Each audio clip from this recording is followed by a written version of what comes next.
Hi guys, let me show you a very simple Excel calculation that automatically calculates vessel itineraries. This will make your life easier on board. What it does, you can just put the date here and then the duration of stay here from on arrival Singapore and departure Singapore, say 12 hours. So just put here, and this will automatically gives you the time of departure Singapore here, and in this one it is the steaming time from Singapore to Iloilo, no, from this port to this port, 111 hours. Then it will give you the ETA Iloilo, and here is the stay in port. The duration of stay in port will give you the departure time, and so on and so forth. So some charter may ask you every day about your vessel forward vessel itineraries. So once you have entered these numbers here, all you have to do is change the date, then everything will change. For example, you change this date to 7 o'clock, 7 a.m. And you can see all of these timings are here. So all you have to do is to copy paste these details here to your email, and that's it. You're done.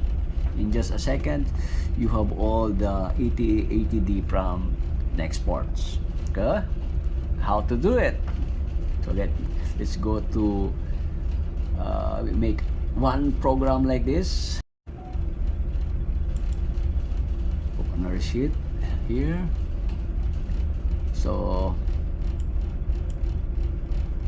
you need at least 4 columns.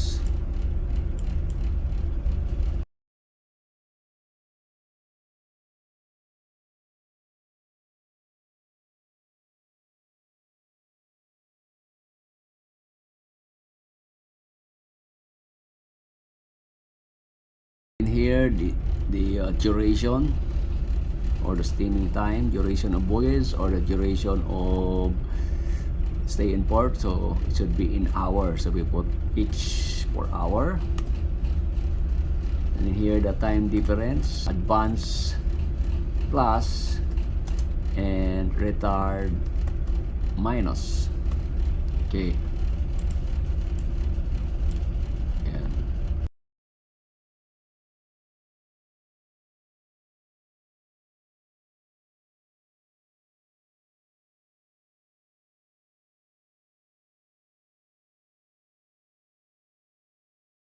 This one, the formats, this is very important, the format here. So all you have to do is right click, then go to format cell, number, custom. Okay, so hour, that's HH, colon, for minute, put the LT for local time. Then you place the day, DD, month, and year, Y, or Y's for year if you want. Okay, and you drag this down so that everything here will be the same. The format will be the same. Okay. So this is the cells that you are going to enter the data. So just let's say the Iloilo stay is 23 hours. Okay, so this one we will put a calculation here, equals here plus the duration of stay in Iloilo. You put it in a close and open parenthesis, divided by 24, to make sure that it will do the division first before adding, plus the time difference. Also divided by 24 in a open and close parenthesis. Yan. Then we try to put some date here. Let's say 04. So you put colon for the time. Then you put the day. I mean, which is, let's say 08. You put slash in the month 03 and 23 for the year. It's too small, so let's see.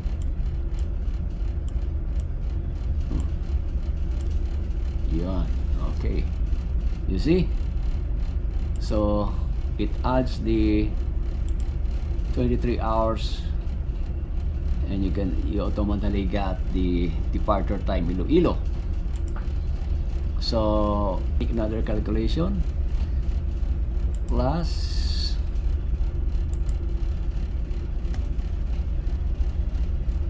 the time here divided by 24 as well,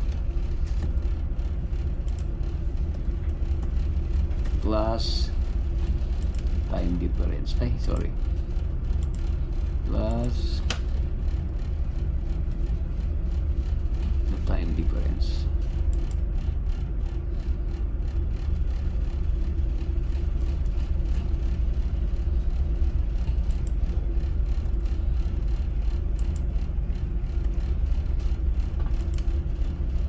In here, by the way, you can just remove the time difference because you are just in port, so there's no need, just delete that one.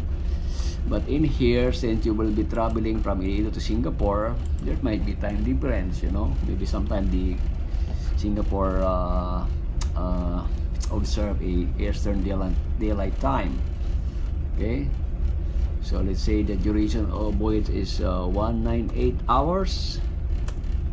Oh, so you arrive in Singapore on the 17:09:00 local time. In here, you can copy paste this formula here, no? Control C or copy. Then you paste here, paste. Yan. So this one you can copy and paste in the last one. Okay, now we'll see. Let's say the duration in Singapore is only 12 hours. Put 12 hours, and you have the time there. Then you go to Bung Tao. Let's say 160 hours. Time difference, retard by 1 hour, so -1.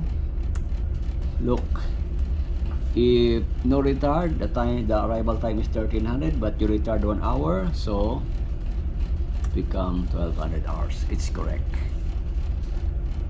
Then duration of stay in Bung Tao, let's say 46 hours. That's it. You have completed your calculation. So the same, if there's some more ports here, you just copy and paste. So while underway to Iloilo and there's change in time, you can just change here, no? Let's say you arrive 6 a.m. There's some delay, just 6 a.m. and everything will change. So all you have to do is copy this one here, you copy and paste in your email.